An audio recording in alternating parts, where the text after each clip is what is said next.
நம்ம பெண் குழந்தைங்க ஏஜ் அட்டென்ட் பண்ண உடனே கிராண்டாக ஃபங்க்ஷன் வச்சு செலிப்ரேட் பண்ணுறோம்.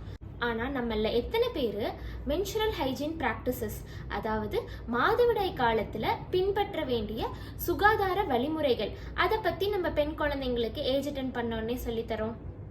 யோசிக்க வேண்டிய விஷயம். வணக்கம், நான் டாக்டர் கவி சௌமியா, உங்கள் மகப்பேறு மருத்துவர். இன்னைக்கு மே 28 மென்சுரல் ஹைஜீன் டே செலிப்ரேட் பண்ணுறோம்.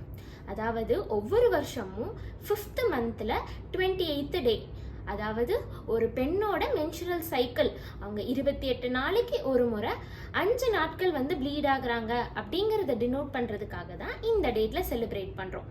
இந்த காலத்திலையும் இக்னோரன்ஸ், பொருளாதார சூழ்நிலை காரணமாக நிறைய பெண்கள் பழைய துணி, அதுக்கப்புறம் கர்ச்சீஃப், இந்த மாதிரியான விஷயங்களை அவங்க பீரியட் டைமில் யூஸ் பண்ணுறாங்க. இதனால நிறைய இன்ஃபெக்ஷன் வர்றதுக்கு வாய்ப்புகள் இருக்கு. ரொம்ப சீரியஸ் ஆச்சு அப்படின்னா அவங்களுக்கு குழந்தையின்மை, இன்ஃபர்டிலிட்டி வர அளவுக்கு கூட ப்ராப்ளம் வரலாம். சில நேரம் டாக்ஸிக் ஷாக் சிண்ட்ரோம், அதாவது உயிருக்கே ஆபத்தான நிலைமைக்கு கூட இந்த மாதிரி ஒரு அன்ஹைஜீன் மென்சுரல் பிராக்டிஸ் இருக்கும்போது உயிருக்கே கூட ஆபத்து நேரிடலாம். பூப்பெய்தல்ல இருந்து மெனோபாஸ் வரைக்கும் இருக்கிற ஒவ்வொரு பெண்ணுக்கும் menstrual hygiene, safe menstrual hygiene practices பத்தி கண்டிப்பா தெரிஞ்சிருக்கணுங்க. என்னென்ன மென்சுரல் ப்ராடக்ட்ஸ் இருக்கு, அதை எப்படி சேஃபாக யூஸ் பண்ணணும், என்னென்ன கேர் நம்ம எடுத்துக்கணும், எப்படி அதை ப்ராப்பராக டிஸ்போஸ் பண்ணணும், இதை பற்றியெல்லாம் ஒரு அவேர்னஸ் கிரியேட் பண்ணுறதுக்காக தான் இந்த மென்சுரல் ஹைஜீன் டே நம்ம செலிப்ரேட் பண்ணுறோங்க. நான் சொல்ல போகிற 5 விஷயங்களை நோட் பண்ணிக்கோங்க. இதில் நீங்கள் எல்லாமே ஃபாலோ பண்ணுறீங்களான்னு பாருங்கள். அதில் 5th ஒன் தான் ரொம்ப இம்பார்ட்டண்ட்டான விஷயம். ஸோ ஃபர்ஸ்ட் என்னன்னு பார்த்தீங்கன்னா, மென்சுரல் ப்ராடக்ட்ஸ்னு பார்த்தீங்கன்னா பீரியட் பேண்டீஸ் இருக்குது, பேட்ஸ் இருக்குது, மென்சுரல் கப் இருக்குது, டாம்போன்ஸ் இருக்குது. இதில் நீங்கள் எந்த மென்சுரல் ப்ராடக்ட் யூஸ் பண்ணாலும் யூஸ் பண்ணுறதுக்கு முன்னாடி, யூஸ் பண்ணதுக்கு அப்புறம் கண்டிப்பாக வாஷ் பண்ணணும். செகண்ட், நீங்கள் சானிட்டரி பேட் யூஸ் பண்ணுறீங்க அப்படின்னா ஒரு 4 to 6 ஹவர்ஸில் உங்களோட ஃப்ளோக்கு ஏற்ற மாதிரி நீங்கள் சேஞ்ச் பண்ணிக்கோங்க.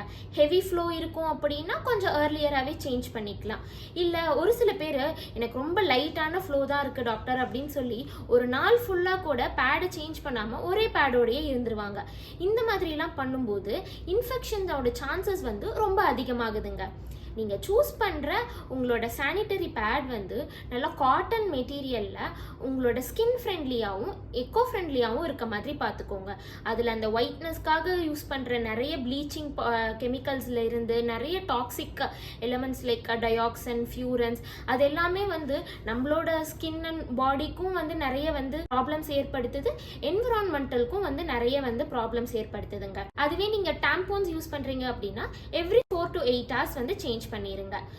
மென்சுரல் கப்ஸ் யூஸ் பண்றீங்க அப்படின்னா ஒரு நாளைக்கு 2 முறை கப்பை நீங்க ரிமூவ் பண்ணி எம்டி பண்ணிட்டு நல்லா ரன்னிங் வாட்டர்ல ரின்ஸ் பண்ணிட்டு திரும்ப யூஸ் பண்ணுங்க. உங்களோட ஒரு பீரியட் சைக்கிள் முடிஞ்சதுக்கு அப்புறம் உங்களோட மென்சுரல் கப்பை நீங்க சானிடைஸ் பண்ணணும். எப்படி உங்களோட மென்சுரல் கப்பை சானிடைஸ் பண்ணலான்னு பாத்தீங்கன்னா, பாய்லிங் வாட்டர்ல ஒரு 1 to 2 minutes இருந்துச்சு அப்படின்னாலே போதும், சஃபிஷியன்ட். தேர்ட், நல்ல கம்ஃபர்டபுளான காட்டன் மெட்டீரியலில் ப்ரீத்தபிள் அண்டர்வேர் யூஸ் பண்ணுங்கள். ஏன்னா நீங்கள் டைட் இல்லை சிந்தட்டிக் அண்டர்வேர் யூஸ் பண்ணும்போது உங்களோட மாய்ஸ்சர் அண்ட் ஸ்வெட் ப்ராப்பராக அப்சர்வ் ஆகாதனால இன்ஃபெக்ஷன், ரேஷஸ்லாம் வரதுக்கு வாய்ப்பு இருக்குது. உங்களோட அண்டர்வேரை நல்லா வாஷ் பண்ணி வெயிலில் காய வைங்க. கூச்சப்பட்டுட்டு நிழலில் காய வைக்கும்போது ப்ராப்பராக ட்ரை ஆகாமல் அந்த மாய்ஸ்சர் அதுலேயே இருக்கும்போதும் இன்ஃபெக்ஷன் ஸ்ப்ரெட் ஆகிறதுக்கான சான்சஸ் இருக்குது. 4th என்னன்னு பார்த்தீங்கன்னா, உங்களோட ப்ரைவேட் பார்ட்ஸை டெய்லி வாஷ் பண்ணணும். வாஷ் பண்ணும்போது ஃப்ரண்ட்ல இருந்து பேக் வாஷ் பண்ணுங்க. நார்மல் பிளெயின் வாட்டர் வச்சு ஃப்ரண்ட்ல இருந்து பேக் வாஷ் பண்ணுங்க. உங்களோட ஃபேன்சி இன்டிமேட் வெஜினல் வாஷஸ் அதெல்லாம் எதுவுமே தேவையில்லை. ஏன்னா உங்களோட வெஜினாவே ஒரு செல்ஃப் கிளீன்சிங் ஆர்கனுங்க. ஸோ நீங்கள் ஒரு பிளெயின் வாட்டர் வச்சு வாஷ் பண்ணாலே ரொம்ப சஃபிஷியண்ட்டாக இருக்கும். இந்த வெஜினல் வாஷஸ் எல்லாமே வெஜினல் pH ஆல்டர் பண்ணுறனால இன்ஃபெக்ஷன் வரதுக்கு வாய்ப்பு இருக்குது. லாஸ்ட்டாக என்னன்னு பார்த்தீங்கன்னா, எந்த அளவுக்கு மென்சுரல் ப்ராடக்ட்ஸை சேஃபாக யூஸ் பண்ணுறது இம்பார்ட்டண்ட்டோ அந்த அளவுக்கு அதை ப்ராப்பராக டிஸ்போஸ் பண்ணுறதும் இம்பார்ட்டன்ட்ங்க. சில பேர் அதை பற்றின ஒரு ப்ராப்பர் நாலேஜ் அண்ட் அவேர்னஸ் இல்லாதனால அப்படியே போட்டுடுறது, இல்லை வந்து டாய்லெட்டில் ஃப்ளஷ் பண்ணுறது, இந்த மாதிரிலாம் பண்ணுறாங்க. உங்களோட மென்சுரல் ஹைஜீன் ப்ராடக்டை டிஸ்போஸ் பண்ணுறது உங்களுக்கே கஷ்டமாக இருக்குன்னா அதை க்ளீன் பண்ணுறவங்களும் வந்து மனுஷங்க தான். ஸோ ஒரு ப்ராப்பராக ஒரு நியூஸ் பேப்பர் இல்லைனா வந்து ஒரு டிஷ்யூ பேப்பர், இப்போது சில பேட்ஸ்லாம் வந்து அதுக்குன்னே ஒரு ப்ராப்பர் ஒரு ரேப்பரோட தான் கொடுக்குறாங்க. அந்த ரேப்பரில் நீங்கள் ரேப் பண்ணி உங்களோட ரெஸ்ட் ரூமில் பேட் டிஸ்போசலுக்குன்னே வந்து ஒரு செப்பரேட்டான டஸ்ட்பின் இருக்கும், அந்த டஸ்ட்பினில் அதை வந்து டிஸ்போஸ் பண்ணுங்கள். ஏன்னா நீங்கள் வந்து டாய்லெட்டில் வந்து நீங்கள் வந்து ஃப்ளஷ் பண்ணும்போது ஒன்று போய் ப்ளம்பிங் வந்து அஃபெக்ட் பண்ணும், உங்களுக்கு பிளாக் ஆயிடலாம், சீவேஜ் வந்து கிளாக் ஆயிடலாம். இன்னொன்று இந்த சீவேஜ் இது போய் வந்து உங்களுக்கு வாட்டரில் வந்து வாட்டர் பாடிஸ் லைக் இந்த ஓஷன் இதிலெல்லாம் மிக்ஸ் பண்ணும்போது அங்கே இருக்க மெரைன் அனிமல்ஸ்க்கும் அது வந்து அஃபெக்ட் பண்ணுங்க. அதில் இருக்க டாக்ஸிக் கெமிக்கல்ஸ் லைக் இந்த டயாக்சின், ஃபியூரன்ஸ், இது எல்லாமே திரும்ப அந்த சீ ஃபுட்டை வந்து மீனையே வந்து நம்ம வாங்கி சாப்பிடுவோம். அப்போ அது நமக்கும் அஃபெக்ட் பண்ணும். இன்ஃபர்டிலிட்டி, நிறைய எண்டோக்ரைன் இஷ்யூஸ், இந்த மாதிரியான ப்ராப்ளம்ஸும் இதனால் வரலாம். எல்லாத்துக்கும் மேலே நல்லா ஹைட்ரேட் பண்ணிக்கோங்க. உங்களை இந்த டைமில் நல்ல ஹெல்த்தி நியூட்ரிஷியஸ் ஃபுட் வந்து எடுத்துக்கோங்க.